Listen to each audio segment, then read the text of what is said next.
global happenings today. We communicate, we analyze global news. Stay tuned.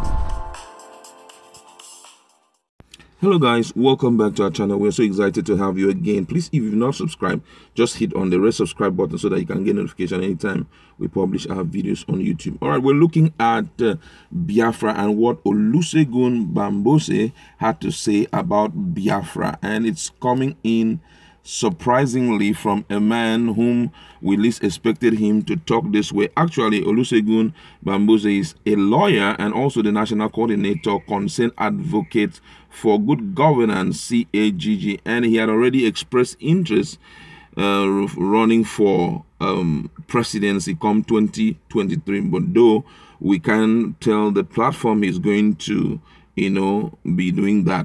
But right now he's talking about Biafra, and he said that if they give him 6 months, he will be able to fix the issue of IPOB. And he's not just talking about fixing the issue of IPOB by giving them, an opportunity to secede, but he's going to make Nnamdi Kanu to abandon the struggle in 6 months. But before we go on with the discussion, let's just look at the content of the news. And news have it that Olusegun Bambose, Esquire, national coordinator, concerned advocates for good governance, CAGG, says he could end the agitation for the sovereign state of Biafra if given the mandate. Bambose noted that the agitation dates back to 1967 during the Biafra War is still very much alive and shaking the foundation of the country. According to the lawyer, the struggle, which is now being spearheaded by Nnamdi Kanu, led indigenous people of Biafra, IPOB, is legitimate, being that the group is crying out over marginalization.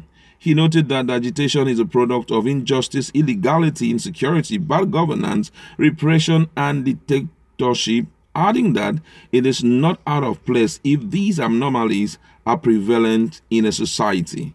Speaking on Tuesday, the legal practitioner noted that in 2015, the All Progressive Congress, APC, and President Muhammadu Buhari agitated for a change, adding that they felt that the government of Goodluck Jonathan was not good enough and protested, and the change came. Buhari won the election. Mandela agitated for the independence of South Africa. He got it. Recently, Buhari's kingmen agitated based on insecurity confronting them in Douala, Bambose noted. In essence, agitation is legitimate when there is a good cause. As a citizen of Nigeria, I have always said that I was born a Nigerian and I will be proud to die as a Nigerian. The truth remains that the Igbos are not getting the best from Nigeria, and it's legitimate for them to agitate for better treatment. However, secession should be out of it. We must not allow our diversities, difficulties, and differences destabilize our unity. Our unity should be sacred and sacrosanct. The Igbos should not be treated as second-class citizens of Nigeria. The civil war should be a bygone issue for now. It's obvious that where there is repression, there will be a revolt. However, revolt should not lead to secession. I sincerely believe that what Kanu wants for the Igbos should be better life, not secession. Igbos are not bent on secession, but equality and equity in the scheme of things. What's good for the goose is good for the gander. As president, I believe agitation for Biafra can end in 6 months. Wow. The federal government should do more to make life better. I detest tribalism because it's my belief that I never made a choice of where to come from. Yes, that's true. My creator would have created me a Northerner, Igbo, Ijaw man, or any other tribe. I always support the Igbos for better participation in the scheme of things, but on one Nigeria, I stand. I will never support any form of secession, even Oduduwa Republic. Let's remain one individual country. Wow. Wow. Now, I don't know, what would you have to say about this? Because for me, it looks very interesting. I think this is an empathic person. And just like he had rightly said, he is not tribalistic, because you can't really determine where you're going to come from. It's all in the hands of the Creator. So if he has to send you to a particular place, it's wrong for people to discriminate against you. It's wrong for people to look at you as a second-class citizen. It's wrong for you to be illegitimately denied things that are rightly yours. So looking at all he has said, what's your contribution like? Do you think that if he's given an opportunity to lead Nigeria, he has the power to halt Nnamdi Kanu and tell him calm down and bring him into this scheme of things, and then stop the push for secession from Nigeria? This secession thing is skin deep. It's not just a Nnamdi Kanu thing. It didn't start today. Thank God he mentioned it. So for things to go on, for you to say you stop Nnamdi Kanu from agitating for 6 months, you're making it look as if I'll come, Nnamdi, come. I'll give you like 20 billion. Just go and sit somewhere and just tell your boys that everything will be fine. It goes beyond that. It goes beyond even settling. It goes beyond bribe. Okay, these guys, for over a very long time, they have been watching how things unfold in Nigeria, deliberately being marginalized. Just take a look at just recently the $22.7 billion, is it $22.7 billion loan they took. That particular were totally excluded, and you're still mentioning that they should calm down. You could see the handwriting on the wall. Okay, you're telling them that it is their legitimate right to protest, but they can't secede. If you tell them to remain, who and what are the mechanisms to bring them into bear, to push them into feeling the impact of being one Nigeria? Everything is staring them in the face that they are being marginalized, and you're still telling them not to secede. They have waited patiently and nothing is being done. And guess what? Day after day, these things are heaping. Yes, more are coming. More okay, like they were still pushing and all of that, and then to some extent they kind of quell their anger. Though they've not still stopped, they kind of quell their anger via the second Niger breach, and all the people were like, oh well, thank God, you see what the government have done. And only for there to be a request for a 22.7 billion naira loan, and the details come out. $22.7 billion loan, and the details came out, and every other geopolitical zone, we had one or two developmental projects from the federal government, and for Southeast, they were totally excluded from it. We saw $0. Because... And to now make it even more interesting, when they talk about issue of presidency, it got to the point where the Igbo should be zoned for. They now remembered, no, we don't need zoning. We need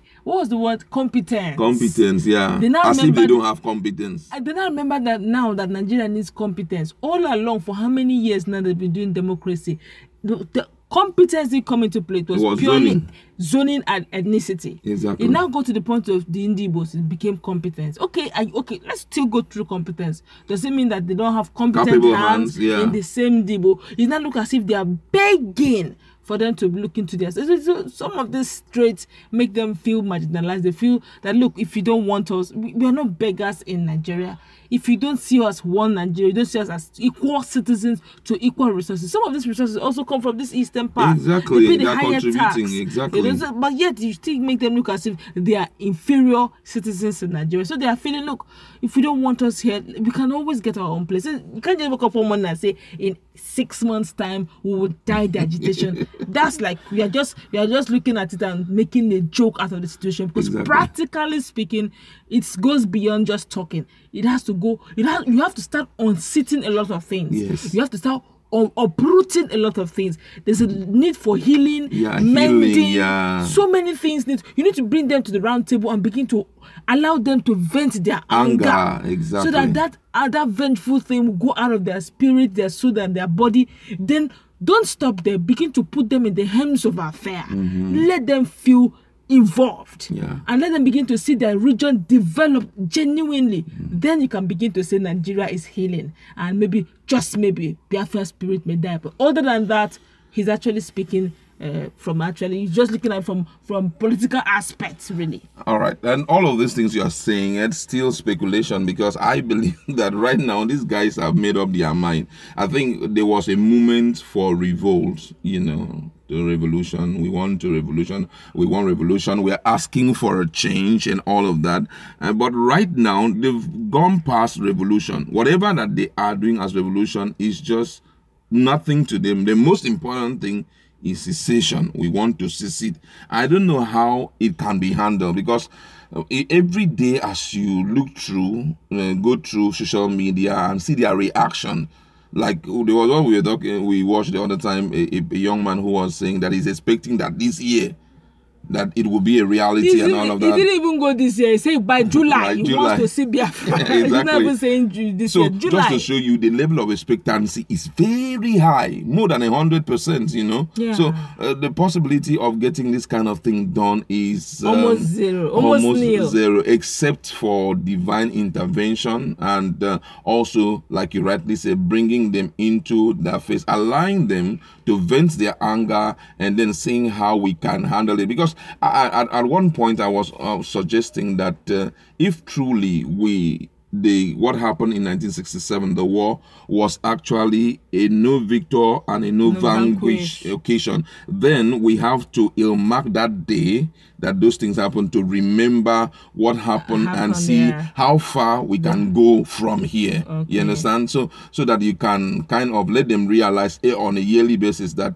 we know what you guys passed through. This is what we have earmarked to be done, so that those fallen heroes will be remembered, and also to see the progress thus far in terms of unity and working together. But however, he has been able to aid his man. Let's wait and see if he will be given opportunity come 2023, if Nigeria will still be one.